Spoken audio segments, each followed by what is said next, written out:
Pessoal, nós vamos começar aqui mais um episódio. Parece que é o mesmo, mas é outro. Nós vamos começar mais um episódio aqui do nosso programa X da Questão. Estou trazendo aqui, tendo a honra de trazer um amigo, Dr. Matheus Pantoja, médico, cirurgião plástico, especialista em trocologia e transplante capilar.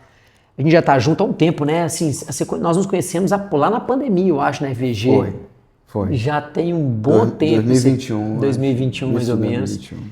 E o que mais me impressionou, além da estatura técnica do camarada, é o estilo. Eu tava brincando com ele aqui agora. Quando eu conheci ele, ele tava com um sapato com um papo de crocodilo amarelo. Raríssimo, espécie rara, inclusive. E hoje... Fato a mano. Fato a mano. Eu gosto, né? O fato a mano. Matheusão, obrigado por você ter vindo, velho. Pô, obrigado, Daniel. Obrigado demais. Obrigado e parabéns pela conquista. Obrigado. Membro titular. Sim. É muito legal mesmo. Você tá com quantos anos, Matheusão? Cara, eu fiz 40 mês passado, né? 40 anos. Que bom, cara. 2 filhos? 2 filhos, um de 6 e um de 1 ano. Você mudou pro transplante capilar quando, Matheusão? Deixa eu até fazer um briefing com você aqui e te explicar. A gente brinca que é o X da questão, porque assim, eu vou fazer uma provocação com você, da gente vir lá da medicina para cá, pegando um pouquinho da sua história, e para entender assim, eu vejo que o Instituto Angatu hoje, Angatu Clínico agora, né? Sim. É uma das maiores referências em, tratamento de tricologia, transplante capilar, tratamento da face, né? Do embelezamento masculino, facial hoje. Você pega hoje cirurgias de faciais, muito mais coisa do que só a tricologia e transplante capilar. Sim. Vejo que é uma referência, né? Posso falar a nível Brasil, não só na região norte. E eu sou um cara novo, e já tem uma estrutura de gestão importante, já tem um nome consolidado. Então eu vou provocar você lá desde a medicina até a gente chegar aqui hoje no Angatu Clínico. E quais foram os X das questões? Quais foram os pontos de inflexão? Por que você não escolheu dermatologia? Sim. Por que você resolveu mexer com cabelo? Por que a Samanta começou a trabalhar com você? E aí a gente começa a entender, cara, né, conectar todos esses pontos que, de certa forma, transformaram o Matheus hoje, né? Sim. Hoje, no membro titular da Sociedade Brasileira de Cirurgia Plástica, hoje. Sim. E a gente contar um pouquinho dessa história. Então eu vou lá, me fala um pouquinho dos seus meninos e nós vamos começar. Você tá com 2 meninos? 2 meninos, o Matias e o Levi. O Matias é o mais velho, de 6, e o Levi de 1 ano. Bom, vai meter um terceiro? Não. A gente já encerrou a fábrica. Matheusão, por que medicina? Cara, eu vou te ser bem sincero, porque eu já pensei nisso diversas vezes. Eu poderia te falar que porque eu sentia que eu História tinha romântica. É porque na época era o curso mais difícil de passar onde eu morava, e eu sempre gostei de me desafiar intelectualmente. É mesmo, cara, que legal. Mas você sempre foi um aluno bom? Sim, eu sempre tive notas boas, eu não era... Teve tempos que eu fui o melhor da turma. Sim. Estava entre os melhores, na verdade. Sim. Mas eu passeava ali entre os melhores, nunca ficava de recuperação, nunca ia para aquela... Tinha um bom resultado. Isso, era um aluno bom. E medicina sempre foi, obviamente, assim, o curso mais difícil. Isso, e nessa época... Se é o mais difícil é para mim, então eu vou fazer. E nessa época já era esperado, assim, né? A gente só tinha medicina lá em Belém, na Universidade Estadual e na Federal. Então já era esperado que os melhores alunos das turmas fizessem medicina. Ou direito. Era uma coisa meio natural, realmente. A gente está falando de 22 anos atrás. Sim. E aí você escolhe por esse desafio próprio e entra. Mas você gostou do curso logo de cara? Gostei. Eu gostava muito, principalmente de anatomia, que é uma das matérias básicas. E as outras áreas eu fui aprendendo, né? E eu acredito que às vezes a gente tem que tomar decisões num momento muito precoce e a gente não tem a profundidade do conhecimento necessário para tu entenderes o impacto daquela decisão, né? Quando você decide por uma profissão. E a medicina, justamente pela sua versatilidade, os diversos campos de trabalho que ela permite, ela fez eu me encontrar. Eu não foi de primeira, eu não entrei querendo ser cirurgião plástico. Sim. Longe disso. Nem passava pela minha cabeça, na verdade. E E eu fui ali, estudei muito anatomia, gostava. Na época eu não sabia que o fato de eu gostar muito de anatomia me ajudaria muito como cirurgião, né? E eu fiquei ali, pô, teve um tempo que eu fiquei num hiato, assim, o terceiro e quarto ano, eu tava assim, achando a faculdade enfadonha, eu pensei em largar. Eu tenho um lado artístico também, né? Ligado muito à arte, então eu cheguei a... Pois é, eu vejo que você fala que você tem, a Samanta brinca muito, você tem, sempre foi seu também? Sempre, sempre, desde criancinha eu já figurava assim muito a literatura. Eu gostava de assim que eu aprendi a ler, eu pegava qualquer coisa assim que tivesse em casa e lia. Jornal, Sim. livro solto, Música.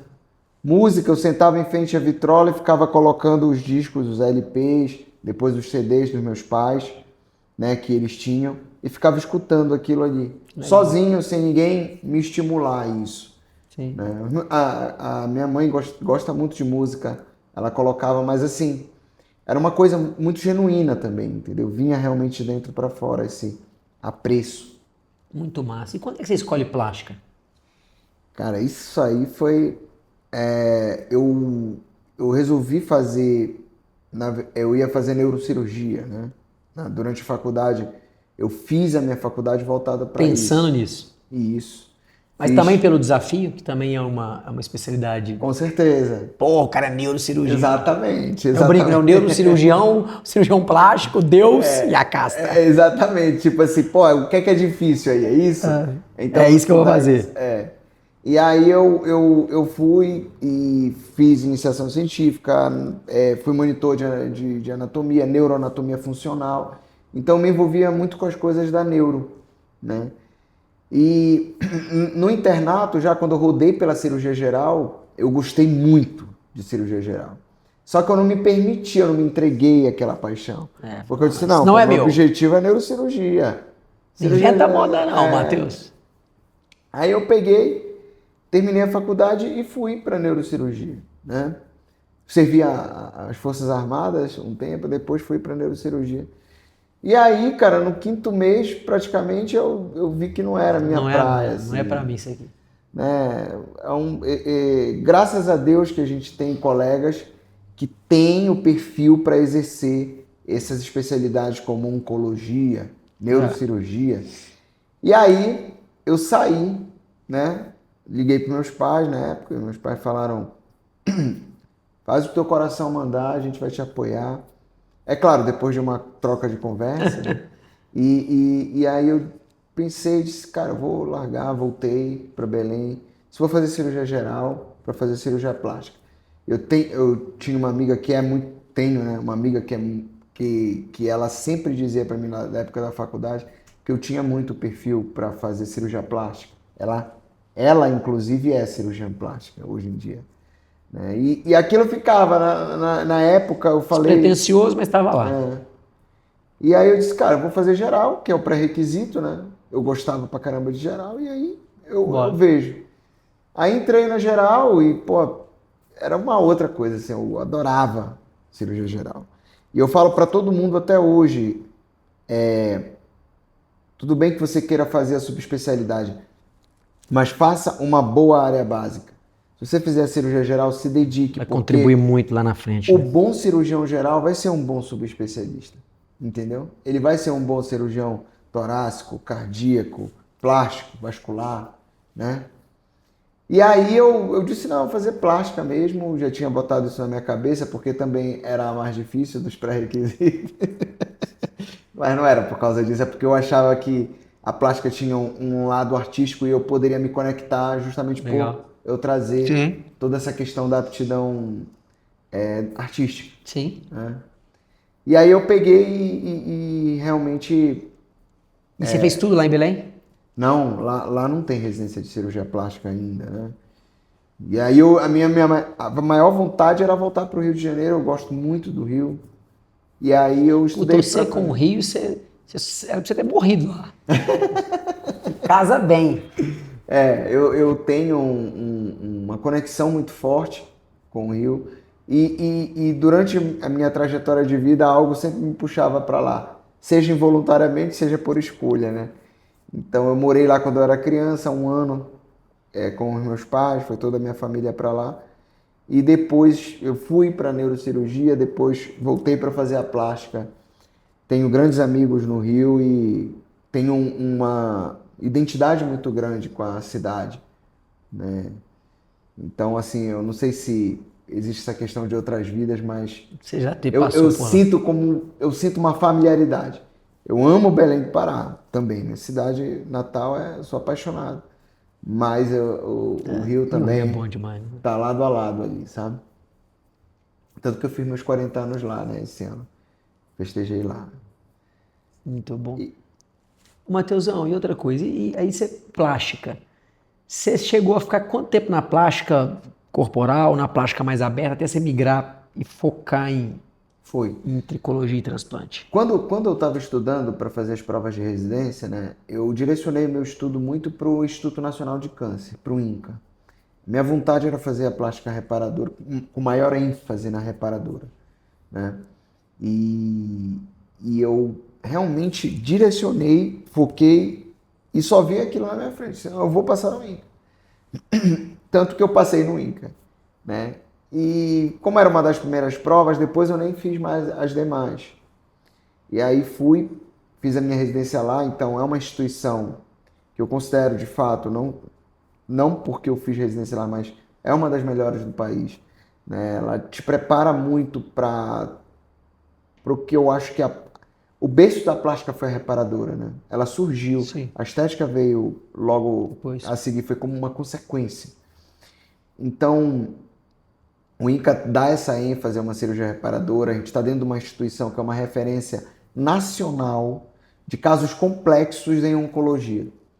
Então, eu aprendi a conduzir, a tratar, a diagnosticar todo tipo de câncer que acometia a superfície do corpo, pele, músculo, tecido subcutâneo, né? E trabalhar com reconstruções complexas, com pacientes que são submetidos à quimioterapia, à radioterapia, Sim. que estão com o sistema imune baixo. Então isso dá uma casca profissional Total. muito boa, né? Para que a gente possa também caminhar para a estética. E a estética é apaixonante, né? É uma área muito legal também da plástica, uma área de atuação muito boa. Mas, assim, a reparadora está muito no meu sangue, Massa. né? Então, eu fiz o INCA, né? Você chegou a pensar em ficar algum momento no Rio? A ficar lá ou você sempre teve o Cheguei. olhar para voltar para cá? Não, eu cheguei a pensar em ficar no Rio um período. No meu último ano de faculdade, eu estava muito na dúvida se eu continuava lá ou se eu Voltava voltasse. para Belém. Se eu voltava, né? Eu já auxiliava um chefe meu, Sim. que hoje é um grande amigo, e eu ficava muito nessa dúvida, né? Só que aquele negócio, apesar da minha grande paixão pelo Rio de Janeiro, minha família estava em Belém, né? Então, a gente começou a planejar ter filho, eu e minha mulher. Você já era casado? Já. E aí a gente disse, pô, bora ter filho. Isso na reta final da residência. E aí a gente engravidou e eu acho que isso deu uma... Sim. Foi um fator catalisador Saindo para voltar. para que eu voltasse. Sim. É determinante. Sim. Tanto que quando eu terminei a residência, eu voltei... Ela também é de Belém? Ela é de São Luís do Maranhão. Ok. Maranhense. E concluímos a residência junto. Ela também é médica, né? Médica intensivista. E aí... E você conheceu ela no Rio? Não. Conheci na residência de cirurgia geral, ela fazia a clínica médica. Ok. E aí a gente volta para Belém, ela já com 7 meses de gestação. Entendi. Então, assim, foi na ilharga mesmo, sabe? Total. E aí, a situação do cabelo, né? Do transplante. Cara, isso foi uma coisa, assim, totalmente... Toda vez que eu penso, eu fico, sabe? Porque é muito interessante que nunca tinha passado pela minha cabeça que eu ia trabalhar com isso. Pois é, que Entendeu? loucura, velho. Então eu volto para Belém muito focado em entrar no serviço de reparadora oncológica de lá, que é do Hospital Filóiola, né? Esse cara, porra, com a minha formação... É aqui. E iniciar a minha atividade particular, né? Abrir o consultório e trabalhar contorno corporal, mama, lipo, abdômen. E foi isso que eu fiz. Eu voltei, e aí, inclusive, a diretoria estava precisando de uma mão de obra qualificada nisso do hospital, me chamou para conversar na época e tal, e eu acabei entrando para o serviço de cirurgia reparadora, que era uma das minhas maiores vontades, trabalhar lá nesse hospital, né? E comecei a atender no consultório de um amigo meu, que era obstetra, e eu encontrei ele de uma forma muito ocasional. Tinha umas 2 semanas que eu estava em Belém, eu não sabia onde eu ia atender, eu não tinha condições financeiras de construir algo para mim naquele momento. Pelo contrário, eu estava para ter filho, não tinha emprego nenhum e nem vislumbrava, eu estava assim, cabeça geladíssima. Pá, Deus vai prover. Eu sempre fui um cara assim de muita fé, né? Eu disse, não, vai acontecer, as coisas vão acontecer e tal. E aí, pô, eu tava tomando um café numa doceria e esse meu amigo chegou e... Pô, e aí, cara, deu um Tá abraço. arrumando? Aí ele falou, e aí, tu tá de volta? Eu falei, tô. Ele, pô, tu já tá atendendo onde? Eu falei, não tenho lugar ainda, tô vendo aí. Ele falou, pô, tu não quer atender lá na clínica, cara? Pô, inaugurei, tá tudo novinho lá. Pô, se tu quiser atender lá. Aí eu falei, caramba, pô, seria interessante. O que... Tô precisando. Quando é que dá pra gente ir lá conhecer? Ele falou, quer ir agora? Eu falei, bora. A gente foi, aí eu já arrumei as coisas. E é muito interessante. É massa isso, né, velho? Os trem que vão acontecendo assim. Essa era uma época que a gente está falando, Daniel, ali início de 2019, né? Então, era uma época, hoje é normal o cirurgião plástico sair, às vezes o cara residente ainda, ele já faz um ensaio fotográfico, Já se projeta. já se projeta nas redes sociais. Nessa época não, pô. Assim, redes sociais, elas estavam começando. A Totalmente. gente diz, pô, 6 anos atrás. Não tinha. Mas não tinha. Não. E aí eu peguei, eu já disse, cara, eu tenho logo que fazer um ensaio fotográfico. Chamei um fotógrafo, bora. Fui lá para a clínica dele, já fiz as fotos e comecei a fazer publicações e falar a respeito. Mesmo? Já começou a entrar em rede social? Já, e stories e tal. Eu fui um dos primeiros a fazer isso lá, né? Então, isso aí a gente está falando de abril para maio. Aí em junho, eu tô em casa, né? Pensando ali, pô, como é que eu posso cada vez mais divulgar meu trabalho. Você começa atendendo, né? Amigos que estudaram com você. A prima da vizinha. E aí eu entro no Instagram e vejo a história de um amigo meu que estava num fellow de transplante capilar. E aí eu pensei, cara, eu vou me dar a oportunidade de conhecer mais isso, né? Curiosidade. Aí eu mandei uma mensagem para ele. Fulano. E aí, meu amigo? O Henrique. Ele é gaúcho.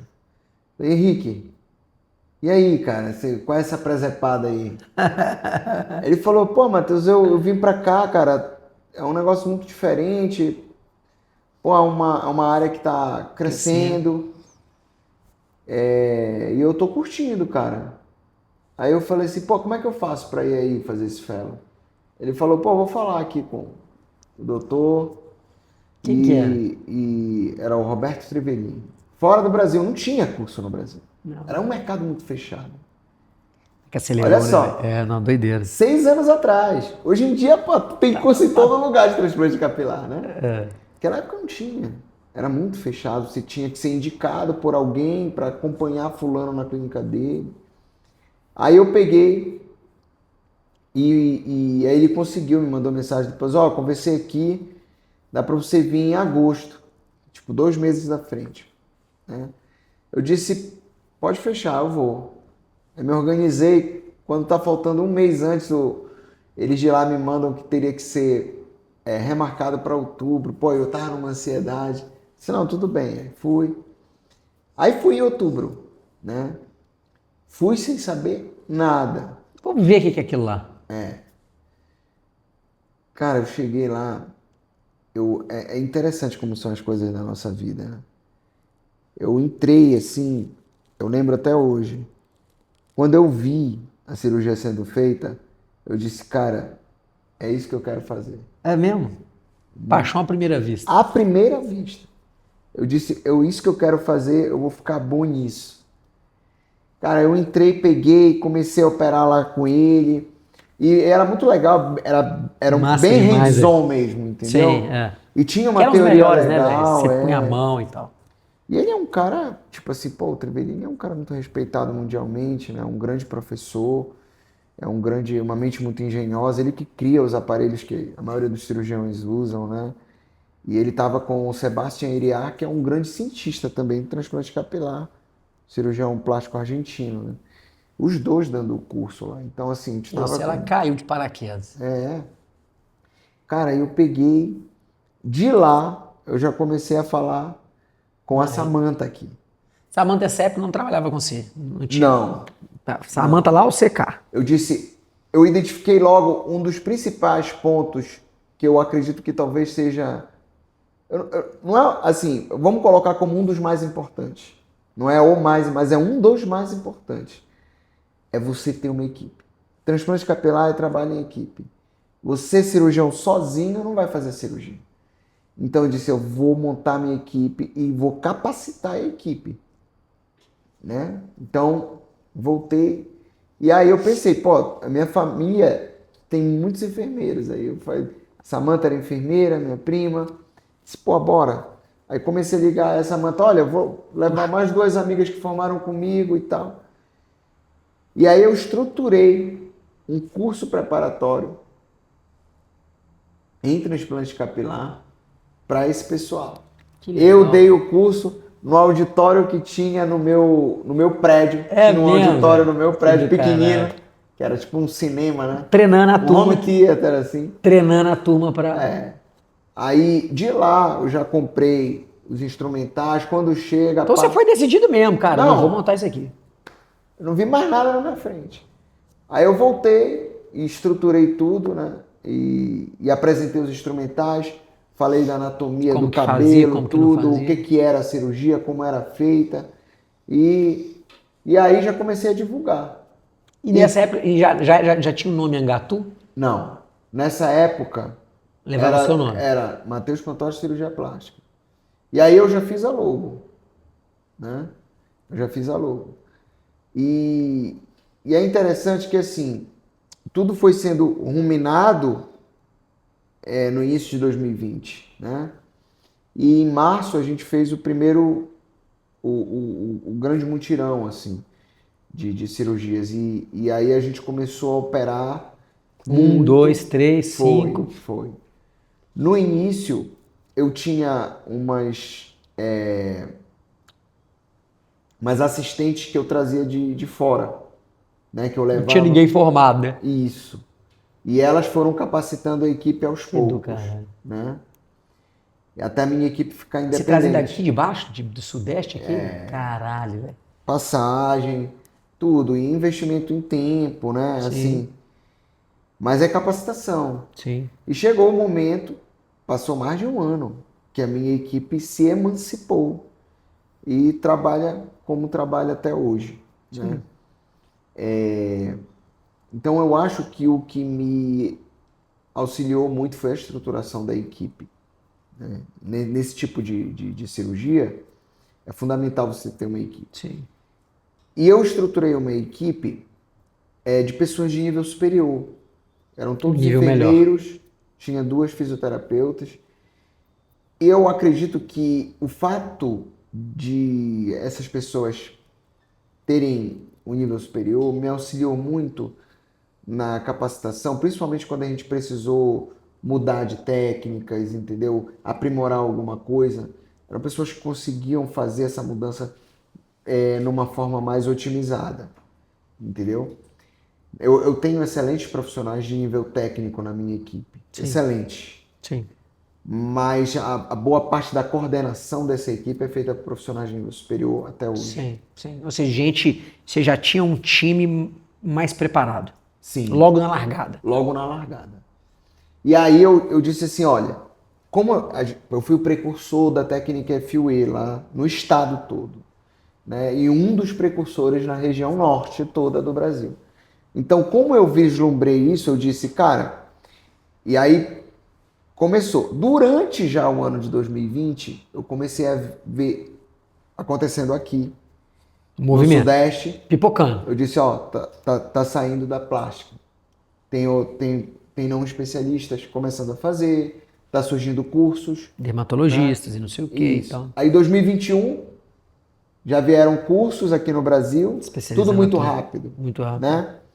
Aí eu disse, então, não é porque a gente largou na frente que a nós gente vamos continuar na frente. Entendeu? Então eu disse, a gente tem que colocar um sarrafo muito alto, de uma forma que seja muito difícil a pessoa alcançar. E a gente pode, pô. Porque basta de determinação e disciplina. Então eu comecei a aprimorar a técnica ao máximo. Qual é a melhor forma de executar isso aqui? A melhor forma de executar isso aqui? A melhor forma de fazer isso aqui? Entendeu? A melhor forma e a mais segura, né? E eu sempre bati nessa tecla. Então é uma questão realmente de você ter, de uma forma muito sólida, quem você é dentro da sua profissão.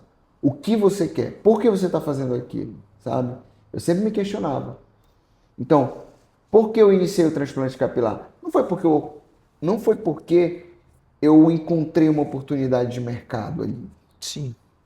Foi de fato, inicialmente, porque eu me apaixonei pela cirurgia. Eu disse, cara, esse é um tipo de cirurgia que eu vou gostar muito de fazer. Sim. Né? Um trabalho delicado, manual, que capta a minha atenção ali. Né? Então, muito massa, velho. eu disse, foi na verdade o útil ao agradável. Eu disse, eu me apaixonei por isso e existe a oportunidade de mercado. Então eu vou com todas as minhas forças. E foi isso que eu fiz, entendeu? Cara, e assim, eu vejo hoje, você tá contando isso aqui, que o fato de você intuitivamente ter selecionado um time mais sênior, um time mais preparado, hoje eu vejo lá, por exemplo, no Gato Clínico, que você tem uma estrutura de gestão que não é comum de se ver, né? Sim. E aí veio o crescimento e os desafios novos que foram surgindo. Na nossa formação tradicional da medicina, a gente não é preparado para fazer gerenciamento de nada, a não ser da capacitação técnica. Sim. Né? A minha geração principalmente, é uma geração que a gente se preocupava muito com a formação tradicional. Eu vou sair da faculdade, eu vou fazer residência médica, eu vou me capacitar, né? Muitas vezes vou fazer mestrado, doutorado, e isso, a gente viveu essa revolução que as redes sociais trouxeram. Sim. Com cursos livres. Sim, né? E capacitações além da academia. Fora da acadêmica, extra acadêmica. Né?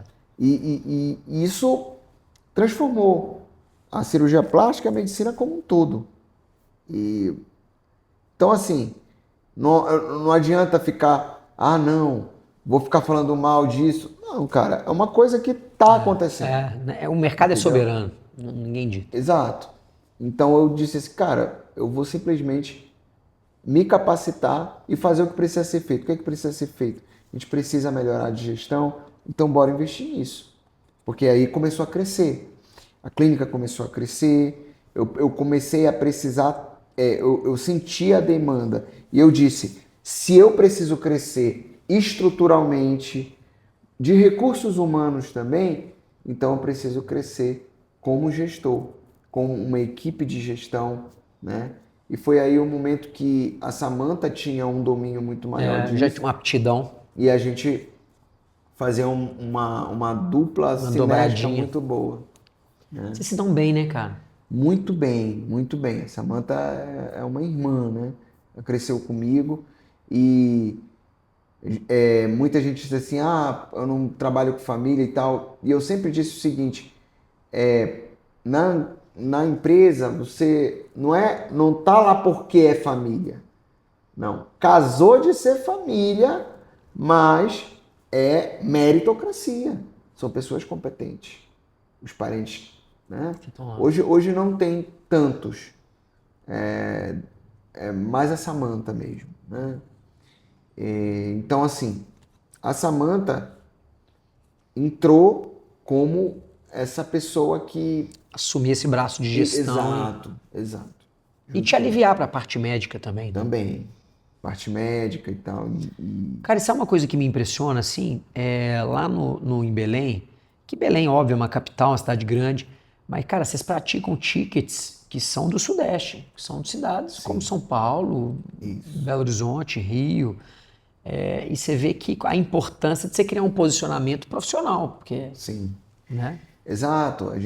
Eu falei um pouco da minha trajetória aqui e eu não posso deixar isso de lado, né? E essa trajetória ela não terminou. Tanto que eu vim aqui fazer exame de titular. Então... Passar. Exato. Você veio aqui passar. Eu vim aqui passar, né? Pegar esse título aqui. Mais um, né? E isso não é só, vou pegar um papel aqui, não. Existe uma trajetória que foi me moldando para que hoje eu chegasse aqui e pegasse um título. E é isso que eu acho, que eu tenho certeza, que eu acredito de forma muito sólida, que o imediatismo trazido por essa revolução das redes sociais, né, essa revolução digital, não leva em consideração.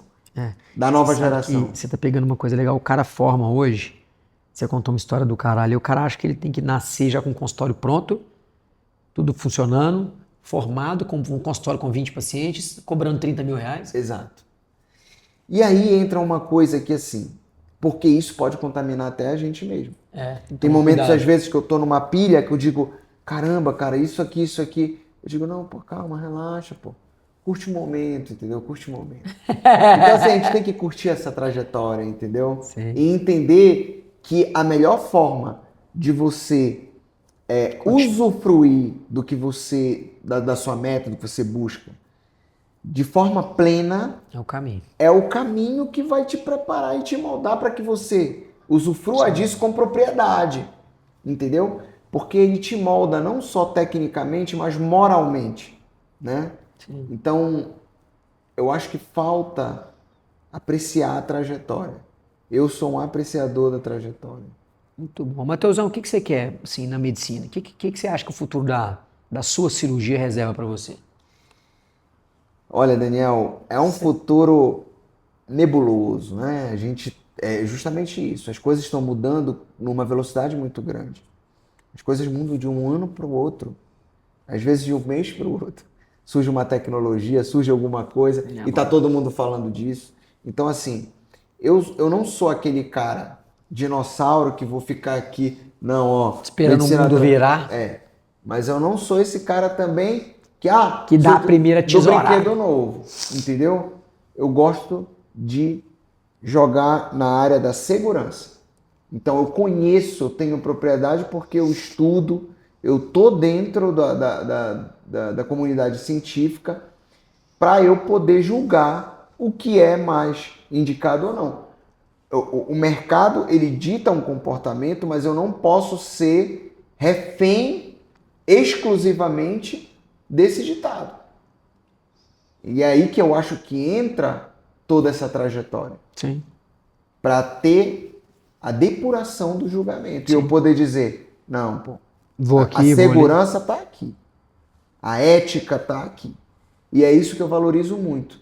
Então, respeitando a figura principal do ser humano, que confia nas minhas mãos para realizar uma cirurgia, eu tenho que, dentro de todo esse barulho que acontece, conseguir identificar o seguro a se fazer é isso, o mais ético a se fazer é isso. E é isso que eu levo para o meu paciente. Eu sempre falo para todos os pacientes. Eu digo, olha, porque hoje, por exemplo, em dia, num transplante capilar, se fala muito em número de folículos. Aí o paciente, quantos mil folículos? Eu digo, não se preocupe com isso. Essa é uma preocupação minha.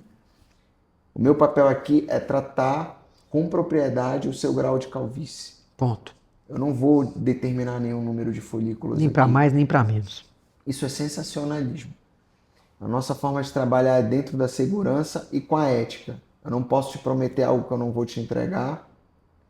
E se eu te falar que eu coloquei 10 mil folículos na tua cabeça, tu não vai contar um a um. Então, não é dessa forma, né?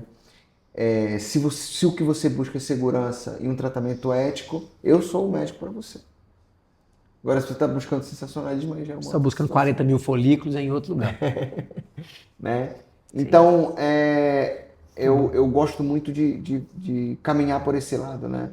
E a medicina, ela mudou muito, ainda é uma área encantadora, e eu acredito que pelos próximos anos a gente vai ter mais médicos, né? A gente vai ter, e eu acredito que o médico, as pessoas se desesperam nisso. Vai ter Tem milhão uma de faculdade médicos. em cada esquina, vai ter 1 milhão de médicos. Eu digo só o seguinte, o médico que de fato tem aptidão para exercer, que ele escolhe a medicina com aptidão, ele identifica uma área de afinidade ali, de forma sincera, né? Ele diz, eu vou dar o meu melhor para essa especialidade, de forma ética, comprometida com o paciente, respeitando a figura do ser humano, ele vai sempre ter espaço. Porque o paciente ele não quer o melhor.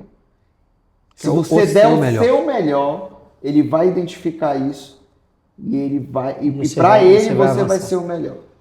Não é você ser o melhor para todo mundo. Sim. É você dar o seu melhor para o seu paciente.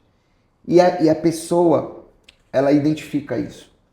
Um ou outro pode ser ludibriado, iludido. Mas na média não.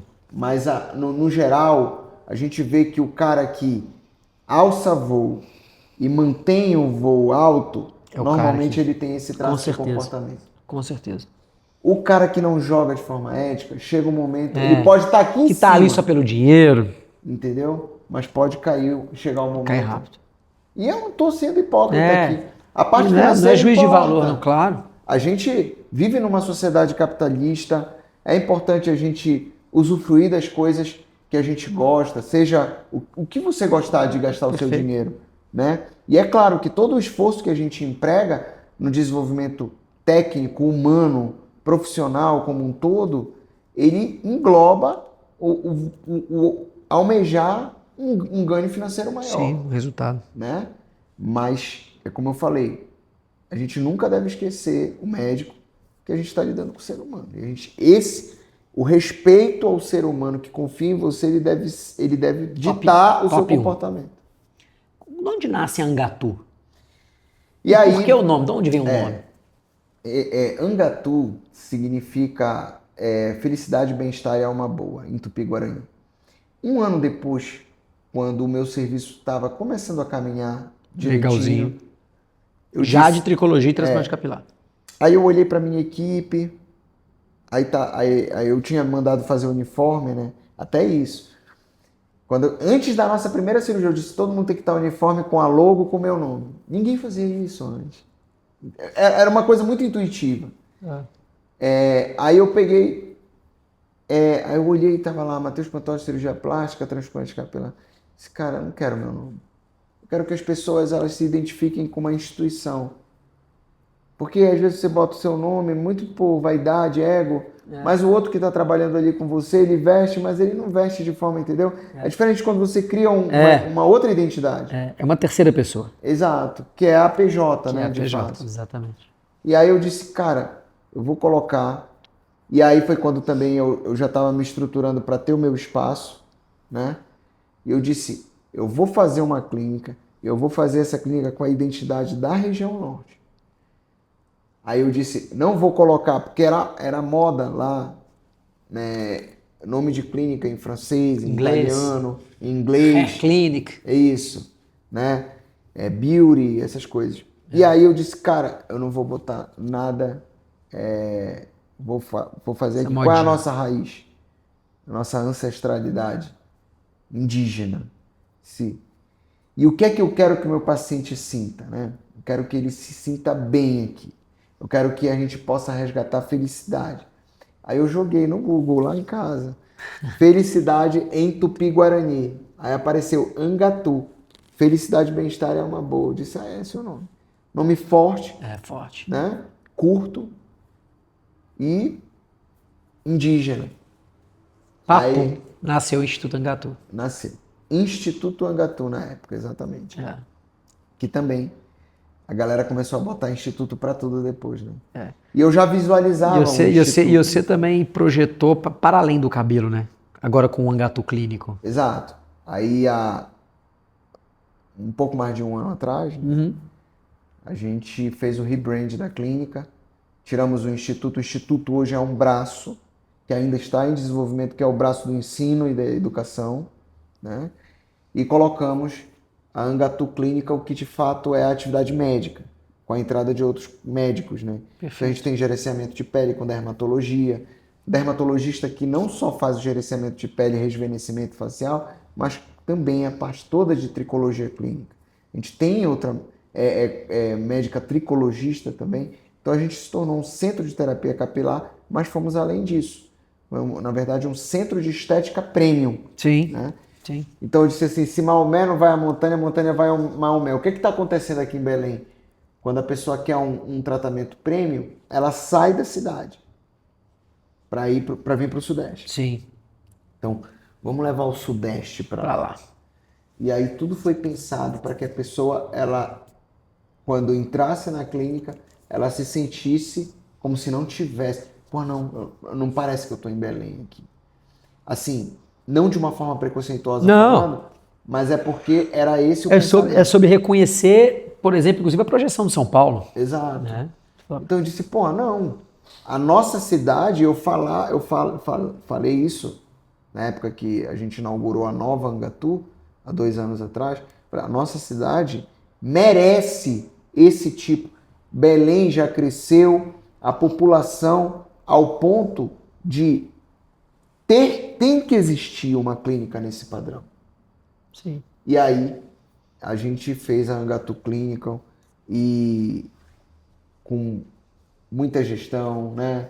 A mentoria com a DR360, com a sua ajuda também, a gente conseguiu organizar todos os processos, todos os fluxos para otimizar esse crescimento.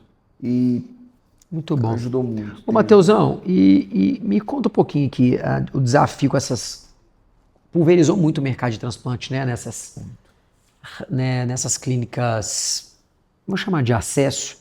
Você sente o impacto disso no mercado? Isso te afeta, que tem um posicionamento melhor? Não afeta? Qual que é a sua visão sobre isso? Olha, no início eu te confesso que eu fiquei um pouco preocupado. Eu disse, cara, pô, isso aí vai dar uma bagunçada e tal, e é natural que você se preocupe, né? E eu disse, não, cara, eu tô posicionado, pô. Então quem dita, na verdade, sou eu, e não quem tá chegando, né? Lá, mesmo que seja uma franquia, mais maior e né? tal. Exato. Então eu disse assim, olha, em primeiro lugar, eu falei, né, lá, quando a gente tinha reuniões com marketing, eu não vou falar mal de um outro serviço. Não vou falar mal de franquia, de outra clínica, nada.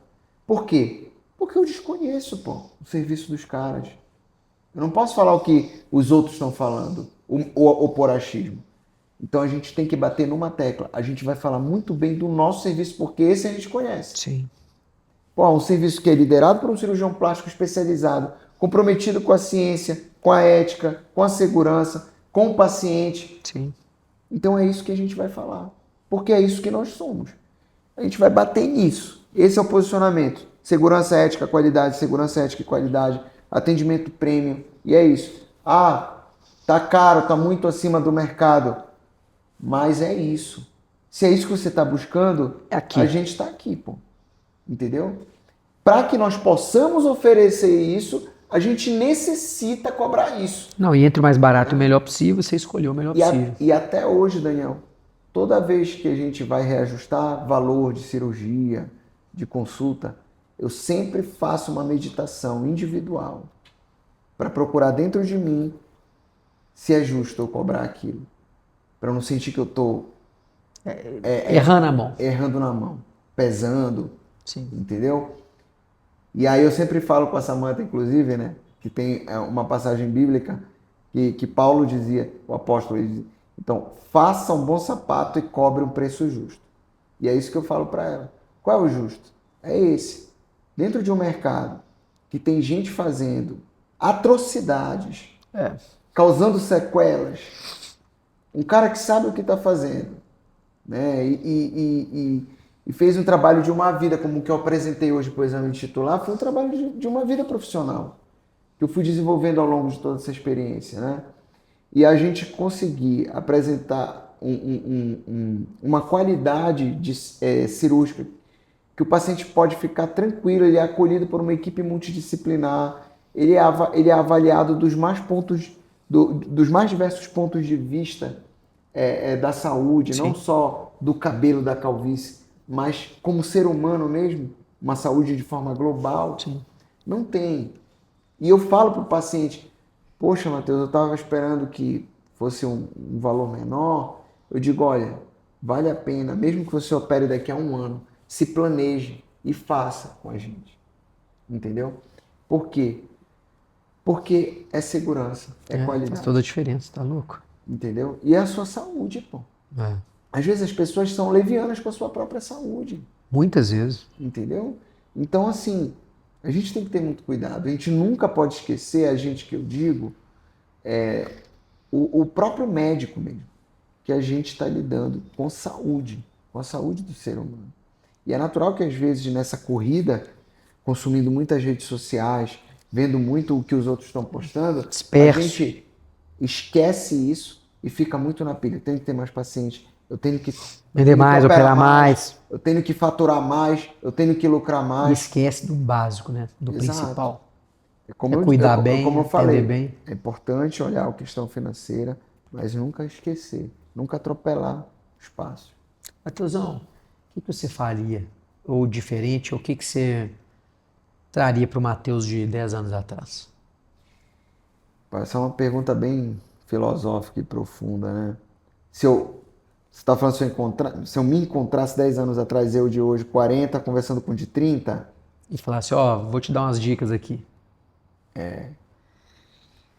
Daniel, tu sabe que quando eu era adolescente eu assistia um filme muito interessante que o cara perguntava pro outro assim se ele se arrependia de alguma coisa e ele falou que não.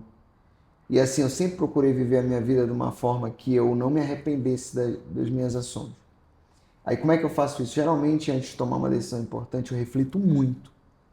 Eu reflito, eu me questiono por que eu vou fazer aquilo, né?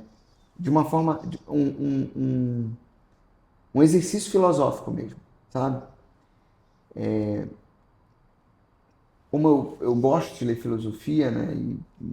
E esse processo socrático, a maiêutica de você estar, através de perguntas, buscando a raiz da solução. Então, eu faço muito isso comigo mesmo.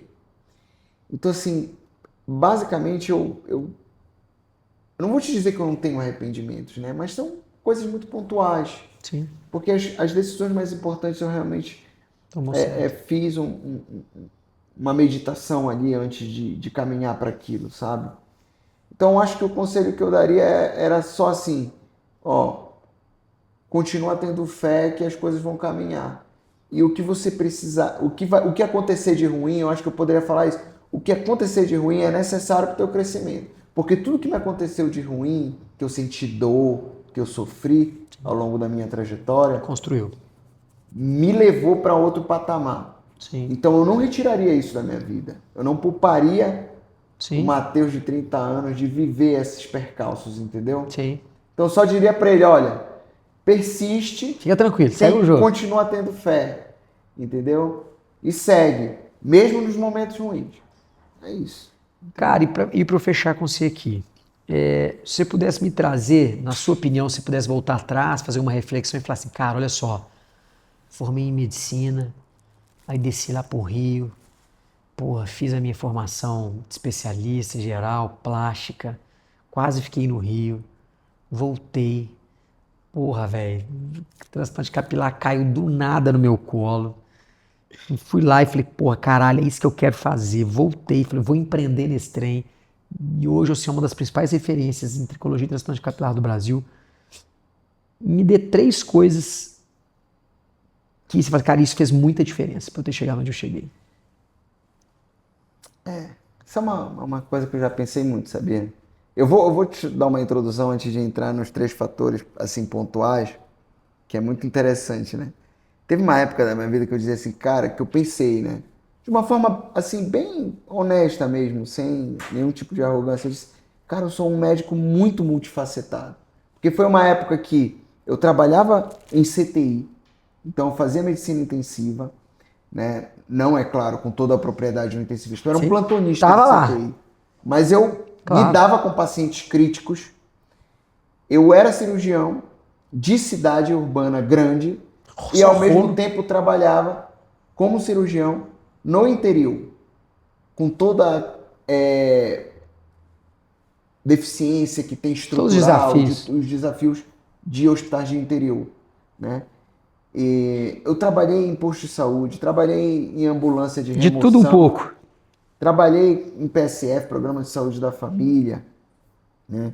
Fui médico militar, cheguei a fazer medicina operativa, curso de combate a incêndio. Então, assim, eu tive uma formação, sabe, que, Cruzava e cara, marcava me o gol. levou para muitos lugares, assim, intelectual e humanamente falando, entendeu? Então, assim, das 3 coisas eu acho que me fizeram, sem dúvidas, uma foi o meu gosto pelas artes, né? Pela literatura principalmente, porque eu acho que a filosofia, a poesia, a, a, a, a obra de Machado de Assis, que é um cara muito importante na minha vida, junto com o Fernando Pessoa, me trouxeram uma visão clara desde muito cedo do ser humano, entendeu? Eu acho que o segundo ponto foi essa minha versatilidade. Eu sempre gostei de experimentar as Transitou em muitos situações. lugares. Isso, entendeu? Tem um livro que eu gosto muito de um escritor alemão chamado Hermann Hesse, que o nome desse livro é Siddhartha. É um livro fantástico, eu já li várias vezes. Às vezes, em momentos críticos da minha vida, eu releio esse livro, entendeu? E ele tem uma frase que eu já usei, inclusive, até na minha bio do Instagram, que ele fala assim, há pessoas que gostam de experimentar diferentes, é como se fosse assim, de vestir os personagens, Sim. entendeu? E ele fala, eu sou uma dessas pessoas, porque esse personagem do livro, ele passeia, ele diz assim, ele começa como um sacerdote de alta casta, aí ele vai morar com as pessoas miseráveis Com e faz plebeu. voto de pobreza, depois ele caminha com Buda, uma época da vida dele. Então, ele experimenta essas coisas de acordo com a intuição, né? De uma forma muito intuitiva. Então, assim, eu fiz isso, sabe? E eu vivo muito as coisas na sua plenitude. Isso é uma coisa que me trouxe muito tudo isso. Então, assim, eu sou médico militar, irmão, eu tô 100% aqui. Eu vou aprender muito bem ser médico militar. Vou dar até tiro. E, porra, eu aprendi a montar, desmontar a arma, eu fazia lá a formatura, era o chefe lá, sentido, cobrei, e com alegria, com entusiasmo. Então, acho que assim, fazer as coisas e dar o seu melhor, aquilo que a gente estava falando, não só para o paciente. E aí eu resgato um poema do Fernando Pessoa, como eu disse, que foi muito importante na minha vida, e esse poema, assim, ele é um dos que me conduz muito. Ele fala assim, para ser todo, ser inteiro, nada teu exagera ou exclui, ser todo em cada coisa, põe o quanto és no mínimo que fazes, e assim, em cada lago, a lua toda brilha, porque alta ela vive. Então, eu acho que é isso. Puta que o pariu, hein, velho? É isso. Isso aqui é um fechamento, hein? Você colocar tudo que você é no mínimo que você fizer. E assim como a lua, ela, apesar de imensa, brilha num lago, você também vai fazer isso com você. Então, é isso que eu busquei fazer. E eu acho que isso é determinante até hoje na minha vida. Qualquer coisa que eu me proponho a fazer, eu quero dar o meu melhor. Não é que eu queira ser o melhor, é diferente. E isso pode ser confundido. inteiro. Sim. Isso pode ser confundido. As pessoas dizem, não, pô, esse cara quer ser o melhor em tudo. Não, eu tô dando o meu melhor, pô. Então, eu fiz paraquedismo, eu quero aprender isso. Sim, entendeu? Eu vou no meu melhor. E na época que eu fiz paraquedismo, eu fiquei lá dando as piruetas no ar e tudo, entendeu? É mesmo? Isso em 2000 e... Foi antes de eu entrar na cirurgia Antes de você ter menino. É, claro. E hoje o meu mais velho disse que quer fazer paraquedismo quando ele crescer. Ele disse, vai lá, experimenta. Pô. E assim, eu acho que a gente não... naquele filme O Homem do Futuro, que é com o Wagner Moura, um filme muito engraçadinho brasileiro, ele fala, o homem não pode viver com medo, né? Então, assim, às vezes a gente fica tão preocupado e você vê morte besta. Né? O cara morre dentro da casa dele, caiu, bateu a cabeça e morreu. Google liberado. Então a gente fica, não, cara, vive.